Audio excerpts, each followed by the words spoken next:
ఒక లేఖన భాగాన్ని చదువుదామండి. ఆ తర్వాత మనం దేవుని వాక్యం చేత ప్రేరేపించబడిన వారమే ప్రభు యొక్క సన్నిధిలో మరి ఆరాధనలోనికి వెళదాం. మీకా యోనా గ్రంథము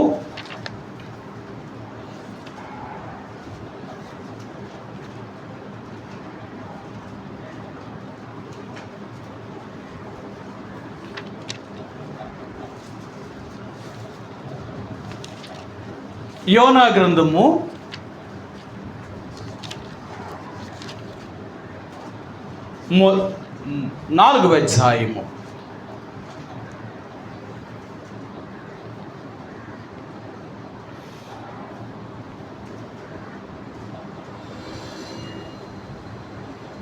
యోనా గ్రంథము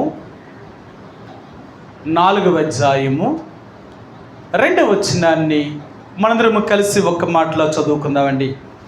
యోనా గ్రంథము 4వ అధ్యాయము 2వ వచనాన్ని మనందరము కలిసి ఒక్క మాటలో చదువుదాం.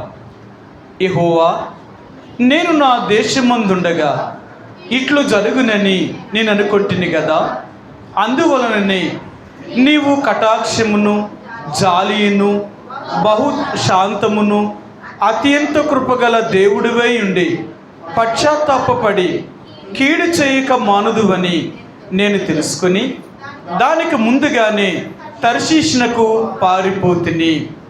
ఈ యొక్క ఉదయకాల సమయంలో ప్రభువుని ఆరాధించే ముందుగా దేవాతి దేవుడైన యేసు ప్రభువారు నా జీవితంలో చేసిన మేలులకే ఉపకారములకే మనం ఎంతగానో దేవునికి కృతజ్ఞతాస్తుతులు చెల్లించబద్దులమే ఉంటున్నామండి.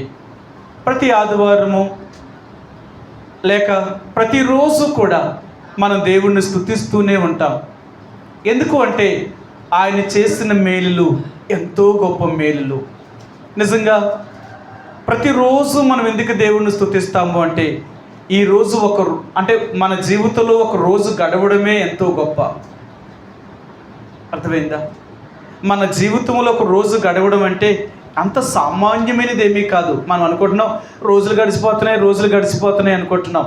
కానీ ఒక రోజు జరగడానికి దేవుడు తన కాపుదలను ఎంత మనకు అనుగ్రహిస్తున్నాడో, అన్ని సమయాలలో అన్ని పరిస్థితుల్లో దేవుని యొక్క కాపుదల మన ఎడల ఉండడం వల్లే నిజంగా మనం ఒక రోజును ముగించగలుగుతున్నామండి.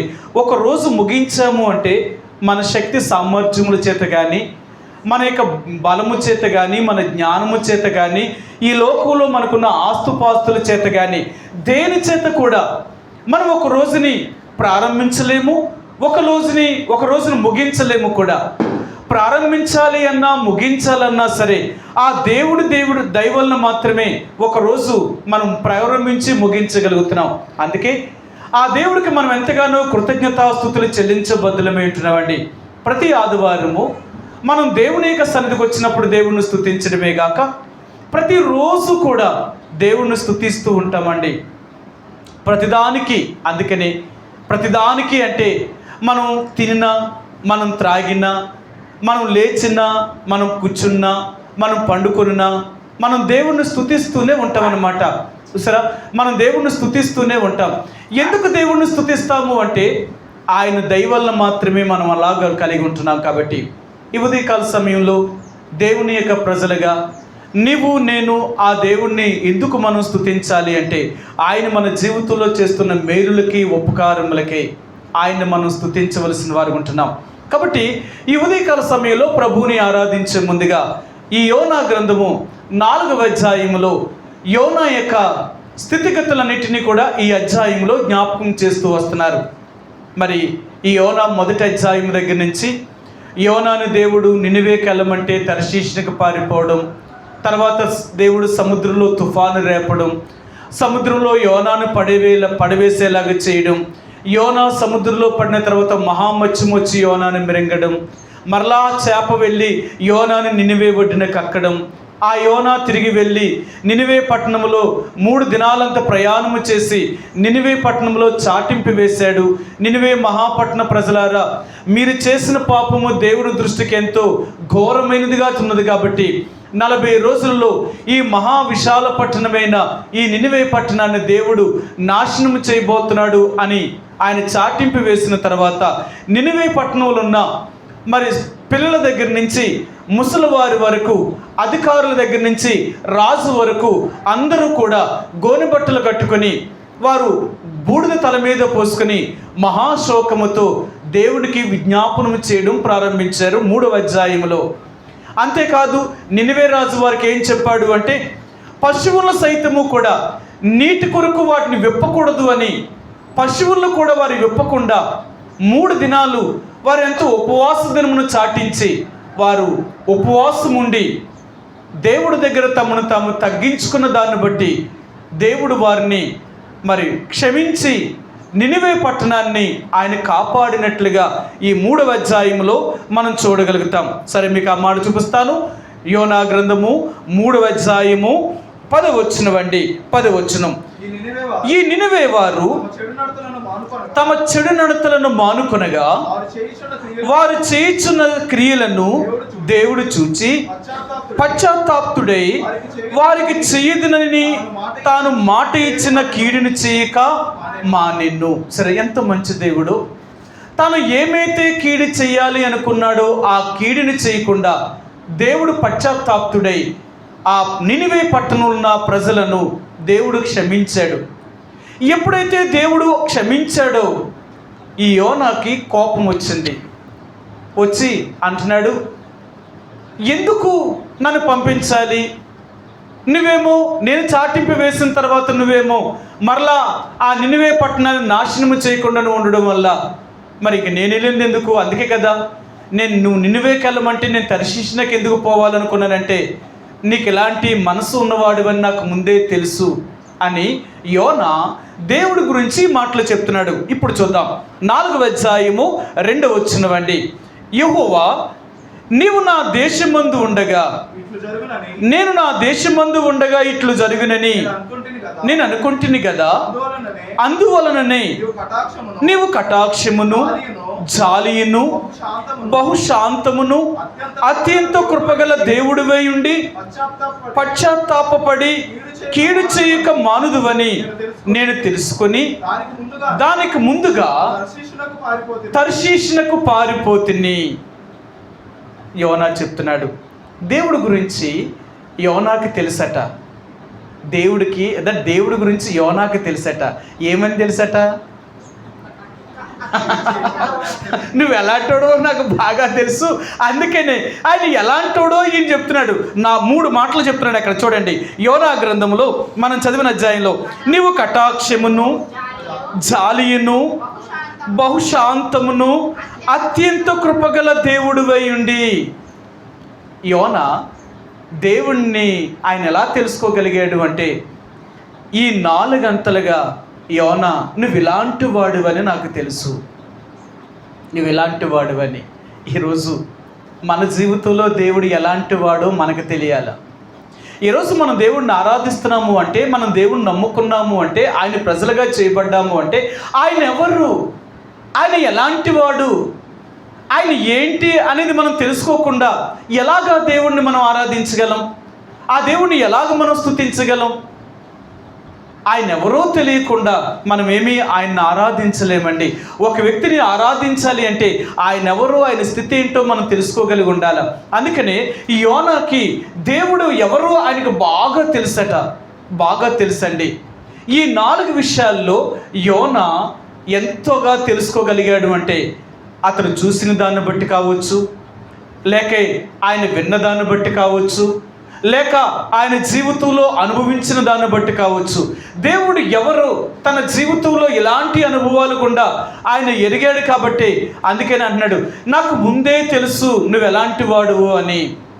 ప్రియ సహోదరుడా, ఈ ఉదయకాల సమయంలో దేవుణ్ణి ఆరాధించే ముందుగా ఆయన ఎవరు, ఆయన ఎలాంటి వాడు మనం తెలుసుకున్న వారమైతే నిజముగా ఆ దేవుణ్ణి మనం ఆరాధించేవారిగా, ఆ దేవుణ్ణి మనం స్తుతించేవారిగా, ఆ దేవుణ్ణి మహిమపరిచేవారిగా ఉండాలి. లేక ఉంటాం.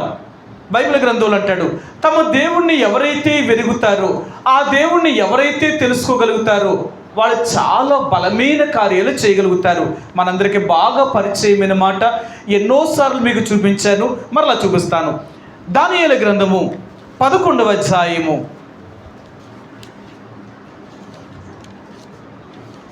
11 32వ వచనం అండి. దానియేలు గ్రంథము 11వ అధ్యాయము 32వ వచనం. 11:32. అందుకతడు ఇచ్చకపు మాటలు చెప్పి నిబంధనను అతిక్రమించు వారిని వశపరుచుకొనెను. అయితే తమ దేవుణ్ణి ఎరుగువారు బలము కలిగి గొప్ప కార్యములు చేసెదరు. అయితే తమ దేవుణ్ణి కలిగిన వారు లేక దేవుణ్ణి ఎరిగిన వారు బలము కలిగి గొప్ప కార్యములు చేయగలుగుతారు. ఈ ఉదయకాల సమయంలో ప్రభుని ఆరాధించే ముందుగా ఆ దేవుణ్ణి మనం ఎలాగ ఎరిగిన వారిగా ఉంటున్నాం, ఆయన ఎవరో మనకు ఎలా తెలుస్తుంది? ఒకవేళ నిజంగా దేవుణ్ణి మనం కలిగి ఉండగలుగుతున్నామా, ఆ దేవుణ్ణి మనం ఎరిగి ఉన్నామా, ఆ దేవుణ్ణే కానీ మనం ఎరిగి ఉంటే మనం ఎలాగా దేవుణ్ణి ఆరాధించగలం, ఆ దేవుణ్ణి ఎలాగ మనం స్తుతించగలము? కాబట్టి ఈ ఉదయకాల సమయంలో ఆ దేవాతి దేవుడైన యేసు ప్రభువాన్ని నీవు నేను ఆయన్ని ఆరాధించాలి అంటే, స్తుతించాలి అంటే మొట్టమొదటిగా ఈ 4 విషయాలు మనం జ్ఞాపకం చేసుకుందాం. సాధ్యమైనంత వరకు మనం ఎన్నైతే జ్ఞాపకం చేసుకోగలుగుతామో ఆయన చేసిన దాన్ని బట్టి ఆయనకి మనం తప్పక కృతజ్ఞతాస్తుతులు చెల్లిస్తామండి. మొట్టమొదటిగా ఈ యొక్క యోనా గ్రంథము 4వ అధ్యాయములో ఆయన ఈ 2వ వచనంలో మొదటి మాటను ఆయన చెప్తున్నాడు. ఆయన ఏమంటున్నాడు అంటే, నీవు కటాక్షము కలిగిన వాడువు. సరే, ఈ యొక్క యోనా గ్రంథములో యోనా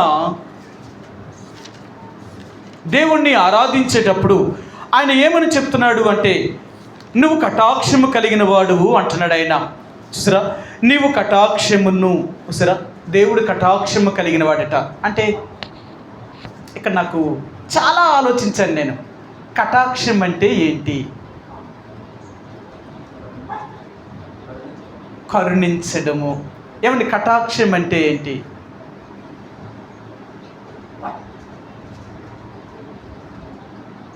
నేను చాలా ఆలోచించాను. అసలు కటాక్షం అంటే ఏంటి? బాబు మీ కటాక్షం మాకు కావాలా అంటారు, లేక దేవుని కటాక్షం మన మీద చూపించాలా అంటారు.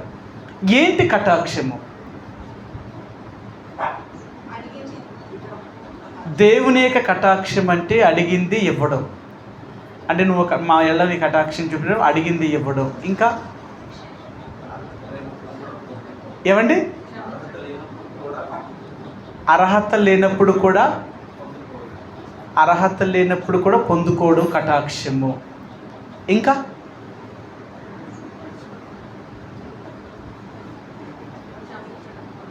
కటాక్షం అంటే క్షమించడము. ఇన్ని అర్థాలు ఉన్నాయి దీనికి. కటాక్షం అంటే నాకు నేను చాలా అర్థం. ఏంటి కటాక్షం? కటాక్షం అంటే కరుణించడం. మరి ఏంటి కటాక్షం అంటే ఏంటి? యోనా అక్కడ అన్నాడు, నువ్వు కటాక్షము కలిగిన దేవుడు అని నాకు ముందే తెలుసు అంటున్నాడు. ఏంటి ఆ దేవుని యొక్క కటాక్షము? కటాక్షం అంటే కృప. చాలా అంటే మనం మాట్లాడే ప్రతి మాటకు కూడా చాలా అర్థం. ఎందుకంటే తెలుగులో ఉన్న అర్థాలు చాలా అర్థాలు, ఒకటి అర్థం కాదనమాట. అందుకనే తెలుగు మీడియం కంటే ఇంగ్లీష్ మీడియం చాలా సులువు అనమాట. ఇంగ్లీష్ మీడియంలో ఏముంటుందంటే ఒక పదానికి ఒకే అర్థం ఉంటుంది, ఒకవేళ అంతకాదు 2 ఉంటాయేమో, అంతకంటే ఎక్కువ ఉండవు. కానీ తెలుగులో మాత్రం ఒక పదానికి ఎన్ని అర్థాలు వస్తున్నాయో. కాబట్టి ఇప్పుడు యోనా ఏమంటున్నాడు అంటే, నీవు కటాక్షము కలిగిన వాడువని. సరే, అందుకని ఈ కటాక్షం అనేది 3గా చెప్తారు. అంటే కటాక్షము కానీ, జాలి కానీ, కనికరము కానీ, దయ కానీ, ఇవన్నీ ఒక కోవకి చెందినవి అనమాట. ఇవన్నీ ఒకటే, కానీ పదమైతే అంటే మాటలైతే విభజించబడ్డాయి, కానీ దానికి అర్థమైతే మాత్రం ఒకటే. నీవు కటాక్షం అంటే మమ్మల్ని కరుణించడము, లేక నువ్వు మా ఎడ జాలి పడ్డము, మా ఎడ నువ్వు దయ చూపించడము, లేక మమ్మల్ని కనికరించడము, ఇవన్నీ ఒకటే పదం అన్నమాట. సరే, కాబట్టి దేవుని యొక్క కటాక్షము ఏంటి? అసలు దేవుని యొక్క కటాక్షము బైబిల్ గ్రంథంలో నేను చాలా విషయాలు చూశాను. మోషే విషయంలో కానీ, అబ్రహాము విషయంలో కానీ, ఇశ్రాయేలు బబులోను దేశం ఐగుప్తు దేశంలో బానిసలుగా ఉన్నప్పుడు కానీ, మోషే ఫరో దగ్గరికి వెళ్ళినప్పుడు కానీ వాళ్ళు అంటారు, అయ్యా నీ కటాక్షం మా ఏళ్ళ చూపించు, నీ కటాక్షం మా ఏళ్ళు కనపరచు. లేక దేవుడు మోషేతో అంటాడు, మోషే దేవుడి దగ్గరికి వెళ్ళిపోయాడు, ప్రభా నీ కటాక్షం నా ఏళ్ళు ఉంటే, లేదా నీ కటాక్షం నా ఏళ్ళు చూపితే ఇలా ఎన్నోసార్లు కటాక్షం అనే మాట బైబిల్ గ్రంథంలో చాలాసార్లు వచ్చిందనమాట. ఎన్నోసార్లు. అసలు ఎందుకు వీళ్ళకి ఇలాంటి కటాక్షం విషయంలో అడుగుతున్నారు దేవుణ్ణి? ఎందుకు? ఏ విషయాల చేత అంటే యోనా ఇక్కడ ఒక మాటను ఆయన అడిగాడు. ఏమన్నాడంటే, నువ్వు కటాక్షము కలిగిన దేవుడివి, అంటే నువ్వు క్షమించగలిగిన వాడివి, లేక నువ్వు కరుణించగలిగిన వాడివి, నువ్వు జాలి కలిగిన దేవుడివని నాకు ముందే తెలుసు. నినివే పట్టణంలో ఉన్న ప్రజలు వారు తప్పు చేశారు, ఆ తప్పు నువ్వు చూసావు, వాళ్ళని శిక్షించడానికి నువ్వు పూనుకున్నప్పుడు నువ్వు నన్ను వెళ్ళమన్నావు, నేను వెళ్ళి చెప్పాను. కానీ వాళ్ళు తగ్గించుకొని తమ చెడు మార్గం విడిచిపెట్టగానే నువ్వు ఎంత త్వరగా వాళ్ళని క్షమించావు, ఎంత త్వరగా వారి ఏళ్ళ నువ్వు పశ్చాత్తాపుడివై ఏ కీడినైతే చేస్తాను అని చెప్పవో ఆ కీడి చేయకుండా నువ్వెంత వారిని క్షమించావు. అందుకే నువ్వెవరివి అంటే నువ్వు కటాక్షము కలిగిన దేవుడివి, నువ్వు కటాక్షము కలిగిన వాడివి. నాకు తెలుసు అది.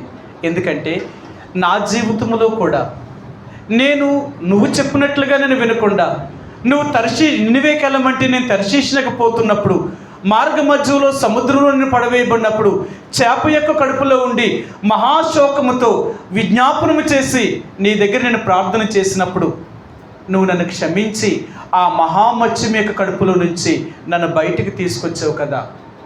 నేను ఎలా మర్చిపోతాను నిన్ను? ఒకవేళ మానవులుగా మేము తప్పు చేసినా, మానవులుగా ఎన్నోసార్లు నేను దుఃఖపెట్టి బాధ పెట్టినా, కానీ నువ్వు మాత్రం కటాక్షము కలిగిన దేవుడివి. నీ దగ్గరికి రాగానే నువ్వు క్షమించగలుగుతున్నావు, లేకపోతే నువ్వు కనికరించగలుగుతున్నావు, నువ్వు జాలి చూపగలుగుతున్నావు. అందుకనే నువ్వు ఎంత కటాక్షము కలిగిన వాడివి. ప్రియ సహోదరి సోదరా, ఈ రోజున నీవు నేను కూడా దేవుని యొక్క కటాక్షము చెప్పునే మనం కనికరించబడ్డామండి. ఈరోజు నువ్వు నేను కూడా రక్షించబడ్డాము అంటే, దేవుని పిల్లలుగా చేయబడ్డాము అంటే అది దేవుని యొక్క అనుగ్రహము, లేక ఆ దేవుని యొక్క కటాక్షము, ఆ దేవుడి యొక్క కనికరము చెప్పునే మనం రక్షించబడ్డాం. అందుకని బైబిల్ గ్రంథంలో ఒక మాట అంటాడు ఆయన పునర్జన్మ సంబంధమైన స్నానము చేత మనం రక్షించబడ్డామంట. ఆయన కనికరము చెప్పుననే అంటాడు ఆయన. తీతునకు రాసిన పత్రిక, అపోస్తలుడైన పౌలు తీతునకు రాసిన పత్రిక 2వ అధ్యాయము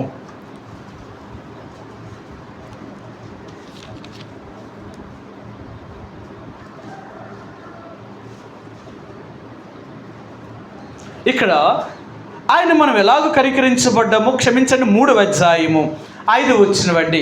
తీతునకు రాసిన పత్రిక 3వ అధ్యాయము 5వ వచనమండి. మనము ఆ నీతిని అనుసరించి చేసిన క్రియల మూలముగా కాక తన కనికరము చెప్పునని పునర్జన్మ సంబంధమైన స్నానము ద్వారాను పరిశుద్ధాత్మ మనకు నూతన స్వభావం కలుగజేయట ద్వారాను మనలను రక్షించెను.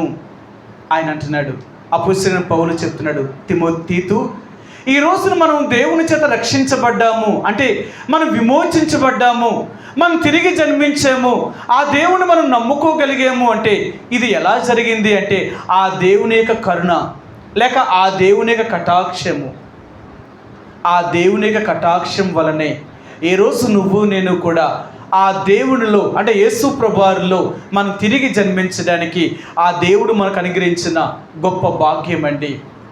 ప్రియ సహోదరి సోదరా, ఒకప్పుడైతే దేవుని యొక్క కనికరమును కానీ దేవుని యొక్క కటాక్షమును కానీ పొందడానికి మనమేమీ అర్హులమేమీ కాదు, మనమేమీ యోగ్యులం కూడా కాదు. ఎందుకు కాదు అంటే మనం ఈ లోక సంబంధంగా మన ఇష్టానుసారంగా మనం జీవిస్తూ మన సొంత శుచిత్వాన్ని ఆధారము చేసుకొని ఈ లోకములో ఎన్నో చేయరాని పాపములు మనం చేస్తూ దేవునికి ఎంతో దూరస్థులమైపోయిన మనల్ని ఆ దేవాతి దేవుడైన యేసు ప్రభువారు నిన్ను నన్ను కూడా ఆయన రక్షించడానికి పూనుకున్న దేవుడు. ఆయన యొక్క కటాక్షము, ఆయన యొక్క కరుణ నీ ఎడల నా ఎడల చూపించాడు. కాబట్టి ఈరోజు నువ్వు నేను కూడా ఆ దేవుని యొక్క అనుగ్రహాన్ని లేక ఆ దేవుని యొక్క కటాక్షాన్ని మనం కలిగిన వారిగా ఉన్నాం. ఈ లోకంలో ఎన్నో కోట్ల మంది ఉన్నారు, కానీ దేవుని యొక్క కటాక్షము దేవుని యొక్క కరుణ వాళ్ళెవ్వరికీ లేదండి. వాళ్ళెవ్వరికీ లేదు. ఎందుకు లేదు అంటే, దేవుని యొక్క అనుగ్రహం పొందాలి అంటే, దేవుని యొక్క కటాక్షం పొందాలి అంటే చాలా తక్కువ, చాలా అరుదన్నమాట. అందరికీ దేవుని యొక్క కటాక్షము, ఆయన నమ్మే భాగ్యము, ఆయన దేవుడిగా కలిగి ఉండే ఆ ఆధిక్యత అది అందరికీ అనుగ్రహించబడ్డు. చాలామంది అది అనుకుంటున్నారు, యేసుప్రభువుని నమ్ముకోవడం పెద్ద చిత్రం ఏముందండి, చాలా కష్టమేముంది అందులో అనుకుంటున్నారు. కానీ చూడండి, ఎవరైనా యేసుప్రభువుని నమ్మడానికి నేటి దినాలలో కానీ, అనాది కాలము నుండి కానీ ఈరోజు వరకు యేసుప్రభువుని నమ్మిన వారి సంఖ్య ఎప్పుడూ తక్కువగానే ఉంది, ఎప్పుడూ తక్కువగానే ఉంది. కారణం ఏంటో తెలుసా? దేవుని యొక్క అనుగ్రహము అనేది, దేవుడి యొక్క దయ అనేది అది అందరికీ ప్రాప్తించదండి, అది అందరికీ ప్రాప్తించదు. దేవుని యొక్క అనుగ్రహము అనేది, ఆయన పొందే ధన్యత అనేది భూమి మీద చాలా తక్కువ మందికి మాత్రమే అది అనుగ్రహించబడుతుంది. మీరు బైబిల్ గ్రంథంలో చూడండి, ఎంతో మందిని దేవుడు సృష్టించాడు, ఎంతో మందిని కన్నారు, ఒకరి తర్వాత ఒకరు. ఈ భూమి మీద సృష్టి ఇంత విజృంభించింది, ఇంత ప్రబలింది. కానీ ఇంత విస్తరించిన ఈ జనాభాలో యేసు ప్రభువుని కలిగి ఉన్న క్రైస్తవులుగా పిలువబడుతున్న వారు, నిజంగా మార్పు చెందిన వారి యొక్క లెక్క చూసుకుంటే చాలా తక్కువ. కారణం ఏంటంటే, దేవుడు అందరికీ ఆ ఆధిక్యత ఇవ్వలేదు, బహు కొద్ది మందికి మాత్రమే. అది కూడా దేవుని యొక్క అనుగ్రహము, ఆయన కనికరము లేక ఆయన కటాక్షము అనాది కాలములోనే కలిగి ఉండడం వల్ల ఆ దేవుడు మనకు దేవుడుగా దొరకడం అనేది గొప్ప ధన్యత. అందుకనే చాలాసార్లు చెప్తూ ఉంటాను, ఈ యేసు ప్రభువుని తమకు దేవుడుగా చేసుకోగలిగిన జనులు చాలా గొప్పవారు. మనందరికీ తెలుసు, కీర్తన గ్రంథంలో కానీ చాలా చోట్ల కూడా అంటాడనమాట, ఈ దేవుడిని తమకు దేవుడుగా చేసుకున్న వారు ధన్యులు అంటారు. అందుకనే ఆయన నామాన్ని ఎప్పుడూ స్మరిస్తూ ఉంటారట. ఈ లోకములో యేసు ప్రభువుని దేవుడిగా కలిగి ఉండడమే నీకు నాకు దేవుడు ఇచ్చిన గొప్ప ఆధిక్యత. ఇంతకంటే ఇంకేం అక్కర్లేదు. ఈనాడు దేవుడు మనకు దేవుడుగా దొరకడం అంటే అది సామాన్యమైన విషయం కాదు. ఈ లోకంలో ఎంతోమంది గొప్పవారు ఉన్నారు, ధనికులు ఉన్నారు, ఎంతో పేరు ప్రఖ్యాతులు కలిగి ఉన్నవారు, ఎంతో గొప్ప వంశంలో పుట్టినవారు అనుకుంటున్నారు. వాళ్ళెవరికీ దేవుడు దొరకలేదు, వాళ్ళెవరికీ దేవుడి కటాక్షము లేదు, ఆ దేవుని యొక్క కరుణ వారి ఎడలేదు. మరి ఎవరికి ఉంది అంటే, దేవుని యొక్క సంకల్పములో ఉన్న అనాది కాలములోనే దేవుడు ఏర్పరచుకున్న దాన్ని బట్టి దేవుడి యొక్క కటాక్షము నీ ఎడల నా ఎడల కలిగించాడు. అందుకనే ఈ రోజున యేసు ప్రభువు యొక్క బిడ్డలుగా మనం చేయబడ్డాము అంటే, ఆయన పిల్లలుగా మనం రక్షించబడ్డాము అంటే అది దేవుని యొక్క అనుగ్రహమే తప్ప ఇది మన వల్ల కలిగినది కాదు. సో ఇది మన వల్ల కలిగినది కాదు. కాబట్టి ఈ ఉదయకాల సమయంలో ప్రభువుని ఆరాధించే ముందుగా, ఆ దేవుణ్ణి స్తుతించే ముందుగా ఆ దేవుని యొక్క కటాక్షము మన ఎడల ఉందండి. ఆయన కటాక్షం మన ఎడల ఉంది కాబట్టి ఈ లోకములో మనం మన ఇష్టానుసారంగా జీవించినా లేక మన సొంత శుచిత్వానుసారంగా మనం బ్రతికినా, మనం ఎన్నో పాపములు చేసినప్పటికీ కూడా దేవుడు మనల్ని విడిచిపెట్టకుండా, మనల్ని త్రోసివేయకుండా ఆయన మనల్ని రక్షించాడు. ఆయన మనల్ని రక్షించాడు. ఈరోజు యేసు ప్రభువు ఈ లోకములో ఉన్న పాపములో నుండి లేక సాతానీక చేతిలో నుండి, ఈ లోకంలో ఉన్న మనుషుల యొక్క మధ్యలో నుండి దేవుడు మనల్ని వేరు చేశాడు. మనం ప్రత్యేకించబడిన వారు. అందుకనే క్రైస్తవుడు అనేవాడు ప్రత్యేకించబడినవాడు అందరిలాంటి వాడు కాదు. ఒక క్రైస్తవుడు అనేవాడు అందరిలాంటి వాడు కాదు. ఈ భూజనులందరిలో నుంచి ప్రత్యేకించబడిన వారు. అందుకనే ఈ లోకము క్రైస్తవులుగా చేయబడిన నిజమైన దేవుని బిడ్డల్ని త్రోసివేస్తుందన్నమాట. వీళ్ళని కలవనివ్వదు. సరే, ఒకవేళ నువ్వు లోకంలోకి వెళ్దామన్నా, లోకము నీలోనికి వద్దామన్నా, ఈ రెండు కూడా కలవని పరిస్థితులు అన్నమాట. సరే, మీకు ఆ మాట చూపిస్తాను. యోహాను సువార్త 15వ అధ్యాయము, యోహాను సువార్త 15వ అధ్యాయము 19వ వచనం అండి. క్షమించండి, 18, 19 వచనాలు. లోకం మిమ్మల్ని ద్వేషించిన ఎడల మీకంటే ముందుగా నన్ను ద్వేషించనని మీరు ఎరుగుదురు.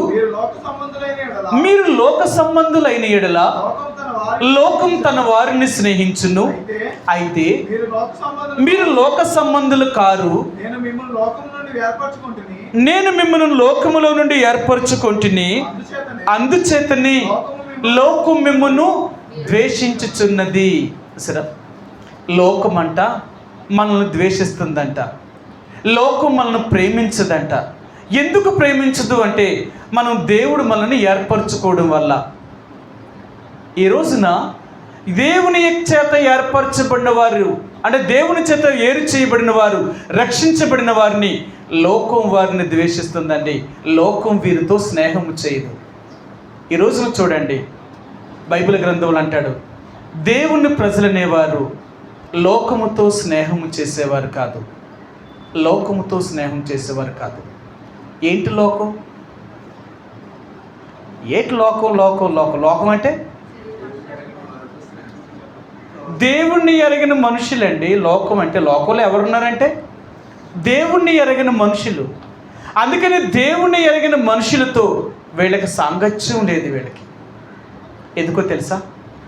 బైబిల్ గ్రంథంలో బైబిల్ అంటాడు ఆయన, నీ తల్లే కానీ, నీ తండ్రే కానీ, నీ అన్నదమ్ముడే కానీ, నీ అక్క చెల్లెండ్రులే కానీ, నీ బంధువులు ఎవడైనా సరే ఈ దేవుణ్ణి కాక మరి ఎక్కడికైనా సరే వేరొక మార్గంలోకి నీ తీసుకువెళ్ళాలనుకుంటే వారిని ఎవరిని కటాక్షింపకూడదు, కరుణించకూడదు. వాళ్ళని మీరు రాళ్లతో కొట్టి చంపేయాలి, సమాజంలో నుంచి వెలివేసి చంపేయాలంతే. ఇశ్రాయేలు ప్రజల్లో అలాంటి కఠినమైన నియమం ఉంది. వాళ్ళ పద్ధతికి ఏది ఏకీభించినా, వాళ్ళు వ్యతిరేకించినా వాళ్ళు చంపేస్తారన్నమాట. బ్రతకనివ్వరు. ఎందుకు బ్రతకనివ్వరు అంటే వాళ్ళ సిద్ధాంతమే అది. బైబిల్ వాళ్ళకి ఏం చెప్పింది అంటే, ధర్మశాస్త్రము, ఎవరైనా సరే నా విషయంలో కాక నా నుండి దూరం తీసుకెళ్ళాలనుకుంటే వాళ్ళు ఎవరినైనా సరే మీరు కరుణించకూడదు అంటాడు ఆయన. అలాగే దేవుని నమ్మిన వారిని కూడా ఈ లోకం కూడా అలాగే చేస్తుంది. అందుకనే లోకములో ఉన్న లోకస్తులు, అంటే దేవుని ఎరగిన వారు, దేవుని ఎరిగిన వారిని ఇలాగ చేస్తున్నారట. ఎలా చేస్తున్నారో మీకు చూపిస్తాను. మత్తయి సువార్త 5వ అధ్యాయము ఏం చేస్తున్నారో చూపిస్తాను మీకు. మత్తయి సువార్త 5వ అధ్యాయము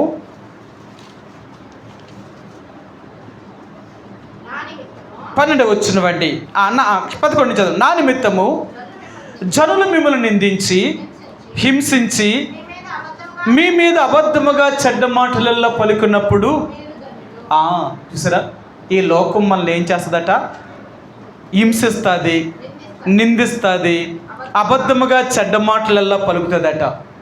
అంతేకాదట, లూకాసు వార్తలోకి వెళ్తే మీ పూర్వమందున్న అనేక మంది ప్రవక్తలు వీళ్ళు చంపేశారు. ఆఖరికి దేవుని ప్రజలను లోకం ఏం చేసింది తెలుసా? లోకస్తులు చంపేశారు కూడా, చంపుతూనే ఉన్నారు. వాళ్ళని హింసించడమే కాదు, చెడ్డగా మాట్లాడడమే కాదు, వారిని చెరసాల్లో వేయడమే కాదు, వారిని చంపుతూనే ఉంది. ఈనాటి వరకు కూడా యేసు ప్రభువుని ఎరిగిన ప్రజలను, యేసు ప్రభువుని ఎరగిన వారు ఇలాగ బాధ పెడుతూనే ఉన్నారు. అనాది కాలం నుండి కూడా బాధ పెడుతూనే ఉన్నారు. అర్థమైందా? అందుకని అంటున్నాడు ఆయన, ఇలాంటి పరిస్థితుల్లో లోకం మిమ్మల్ని ఏం చేస్తుందంటే, లోకంలో ఉన్న వ్యక్తులు మిమ్మల్ని ఎరగిన వారు మిమ్మల్ని ఏం చేస్తారంటే ఇలాంటి పరిస్థితులు కూడా తీసుకెళ్తారు. కారణం ఏంటంటే, లోకం నన్ను ఎరగలేదు కనుక మిమ్మల్ని కూడా ఎరగదు. లోకం నన్ను ద్వేషించింది కనుక మిమ్మల్ని కూడా లోకం ద్వేషిస్తుంది. కాబట్టి ఈ రోజున లోకములో ఉన్నవారు ఎవరిని ద్వేషించగలుగుతున్నారు అంటే నిజమైన దేవుని యొక్క బిడ్డల్ని, ఎవరైతే లోకములో నుంచి వేరైన వారు. అందుకనే ఈ రోజున మనం తెలుసుకోగలిగితే, లోకానికి దేవుని ప్రజలన్నా, దేవుని ప్రజలకు లోకంలో ఉన్న వాళ్ళైనా వీళ్ళెవరికి పడరవాడు. వీళ్ళిద్దరికి అసలు పడదన్నమాట.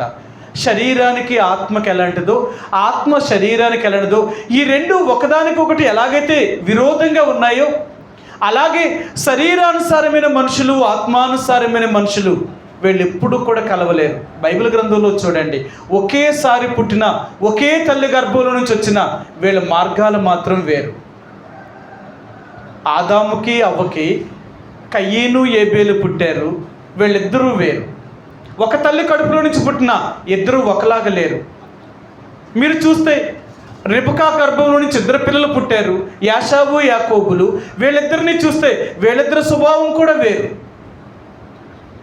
ఒక్కసారి వీళ్ళు జన్మించిన తల్లి గర్భంలో నుంచి కవపిల్లలుగా వీళ్ళు పుట్టిన స్వభావం మాత్రం వేరు. అందుకని బైబిల్ గ్రంథంలో అంటాడు, నేను యాషావును ద్వేషించి యాకోబుని ప్రేమించాను. ఆయనంత మాత్రం నేనేమి పక్షపాతిని కాదు. అది ఎప్పుడు చేశాను అంటే అది తల్లి గర్భంలో ఉండక మునిపే అది ఏర్పాటు. అదంతే. నిజంగా దేవుడు ఎంత గొప్ప ఏర్పాటు చూడండి. ఈరోజు నిన్ను నన్ను దేవుడు రక్షించాడు అంటే ఇదేదో నిన్న మొన్న జరిగినది కార్యం కాదు. ఇది దేవుడు అనాది కాల సంకల్పంలోనే దేవుడు ఏర్పరచుకున్నాడు. ఆయన కటాక్షము మన ఏళ్ళు ఎప్పుడుంది అంటే అనాది కాలములోనే. కాబట్టి ఈ రోజున దేవుడు నిన్ను నన్ను ఆయన కటాక్షము లేక ఆయన కనికరము, ఆయన దయ, ఆయన జాలి చెప్పునే నిన్ను నన్ను ఆ దేవుడు రక్షించాడే తప్ప ఏ లోకంలో ఉన్న ఏ అర్హత ఏ యోగ్యతను బట్టి దేవుడు మనం రక్షించలేదు. అందుకనే ప్రభా, నువ్వు నా ఎడల నీ కటాక్షం ఎంతగా నాకు చూపావు. నీ అనుగ్రహాన్ని లేక నీ కటాక్షాన్ని నేను పొందడానికి యోగ్యుడినా యోగ్యురాలునా? నేనైతే యోగ్యుడిని కాను, నేనైతే యోగ్యురాలను కాను. కారణం ఏంటి అంటే నేను జన్మతోనే పాపంలో పుట్టినవాడును, పాపంలో పుట్టిన దానను, లేక పాపంలోనే పెరుగుతూ నా ఇష్టానుసరమైన జీవితాన్ని జీవిస్తున్న నన్ను నువ్వు కటాక్షించి నువ్వు నన్ను మార్చావు. ఈరోజు నేను మారేను అంటే అది నీ దయ. నీవే నన్ను మార్చావు తప్ప నా అంతటి నేను మారలేదు. మనందరికీ తెలుసు, ఆయన మొదట మనల్ని ప్రేమించాడే కానీ మనం ఆయన్ని ప్రేమించలేదట. దేవుడే మనల్ని ప్రేమించాడే తప్ప మనం ఆయన్ని ప్రేమించిన వారం కాదు. ఆయన మనల్ని రక్షించాడంతే. ఆయన వల్ల మనం రక్షించబడ్డాం. అందుకే ఈరోజు దేవుడు ఏమంటున్నాడంటే, నువ్వు నన్ను ఎరిగావు కాబట్టి, అంటే నేను నిన్ను రక్షించాను కాబట్టి, నా కనికరము లేక నా కటాక్షం నీయలో చూపించాను కాబట్టి నా బిడ్డవయ్యావు. ఆ రోజు నుంచి ఈ లోకమును నిన్ను ద్వేషిస్తూనే ఉంటుందన్నమాట. ఈ లోకం నిన్ను ఇప్పుడు ప్రేమించదు. ఈ లోకం నిన్ను ప్రేమించింది అంటే నువ్వు దేవుడికి దూరం అవుతున్నావు అన్నమాట. లోకం నీతో స్నేహం చేసింది అంటే, లోకంతో నువ్వు ఇమిడిపోతున్నావు అంటే అర్థమైందా? నీలో లోపం ఉందన్నమాట. అందుకనే ఈ రోజున దేవుడు అంటున్నాడు, నిజంగా నువ్వు దేవుని బిడ్డవైతే, నువ్వు దేవుని యొక్క రక్తంచేత కొనబడిన బిడ్డవైతే నీ జీవితంలో దేవుని యొక్క అనుగ్రహము, ఆయన కటాక్షము చెప్పనే యేసు ప్రభువారు మనం రక్షించాడనే సంగతి మర్చిపోకు. ఇది అందరికీ దొరికేది కాదు. ఎంతమందినో చూడండి, యేసు ప్రభువారిని వారు ఎంత వెతికినప్పటికీ కూడా దేవుడు చాలామందికి ఆయన దొరకలేదు, ఆయన ప్రత్యక్షము కాలేదు. దేవుడు అందరికీ ప్రత్యక్షమయ్యే దేవుడు కాదు. ఈయన అందరికీ దొరకడండి. ఒకవేళ ఎవరికైనా యేసు ప్రభువారు దొరికాడు అంటే వాళ్ళు ఎంతో గొప్ప ధన్యులు అనమాట. దేవుని యొక్క అనుగ్రహం వాళ్ళు పొందితేనే తప్ప ఆ దేవుని పొందే ఆధిక్యత వారికి దొరకదు. అందుకనే ఈరోజు దేవుడు అంటున్నాడు, నీకు నాకు ఆ దేవాతి దేవుడిని యేసు ప్రభువారు ఇచ్చిన గొప్ప అనుగ్రహం ఏంటి అంటే ఆయన మనకు దేవుడిగా దొరకడమే, ఆయన కరుణా కటాక్షమే, ఆయన మనం రక్షించడమే. కాబట్టి ఈ ఉదయకాల సమయంలో ఆ ప్రభువుని మనం ఆరాధించే ముందుగా యోనా చెప్తున్నాడు, యెహోవా లేక ప్రభువా, నువ్వు కటాక్షము కలిగిన దేవుడు అని నాకు తెలుసు. నువ్వు కటాక్షించగలిగిన వాడు.